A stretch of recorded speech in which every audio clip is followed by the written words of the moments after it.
कभी हमने उसके बारे में विचार क्यों नहीं किया कि हमारी मृत्यु कैसी? इच्छा मृत्यु का वरदान सबको मिला है, पर कोई इच्छा तो करे। और इच्छा कैसी करे?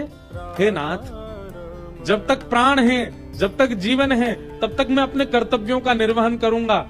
मैं जीवन में दुख भी सहूंगा, सुख भी सहूंगा, पीड़ा भी सहूंगा, आपत्ति भी सहूंगा। लेकिन नाथ, मेरी बस आपसे एक प्रार्थना, मेरे जीवन में पीड़ा आवे, दुख आवे, दारिद्र आवे, सब कुछ मैं सहने को तैयार हूं। आप केवल मेरी एक चीज सुधार दीजिए। क्या? मेरी मृत्यु ऐसी होनी चाहिए। अपनी मृत्यु पहले विचार करो, कैसी मृत्यु चाहिए? हे नाथ, मेरी मृत्यु ऐसी हो कि जब मृत्यु काल आवे ना समीप, सबसे पहली बात तो मेरे अंदर यह आए कि मैं उस दिन भयभीत ही ना हूं, मुझे भय ना लगे, मैं निर्भीक रहूं, अत्यंत उत्साह में रहूं। और उस दिन या तो वृंदावन जाऊं, या तो अयोध्या जाऊं, या गंगा जी के तट पर जाऊं, कहीं भी श्रेष्ठ स्थान पर मैं जाऊं, वहां जाकर के आपका दर्शन करूं, संतों को प्रणाम करूं, सबको दान पुण्य करूं, सत्संग श्रवण करूं, सुंदर कथा श्रवण करके, माथे पर तिलक लगा करके, बढ़िया चंदन पोटा लगाए के, बढ़िया इत्र लगा करके, कीर्तन में खूब उछल उछल के नृत्य करूं, गंगा यमुना जल का पान करूं, संतों की शीत प्रसादी लेकर के गंगा तट पर, यमुना तट पर एकांत चित्त से बैठा हूं। तभी मेरी मृत्यु की घड़ी आ जाए और उस घड़ी में मेरे पास कोई ना हो, मैं अकेला एकांत में प्रसन्न मुद्रा में बैठा हूं, और उसी समय मेरे इष्ट मेरे सामने प्रकट हो जाए।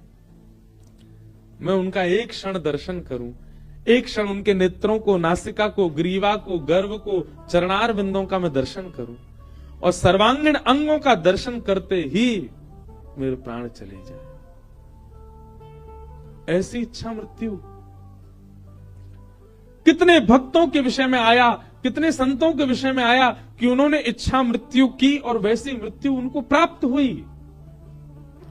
इच्छा मृत्यु करने का मतलब यह नहीं कि मैं आज शाम को पधार जाऊं, नहीं।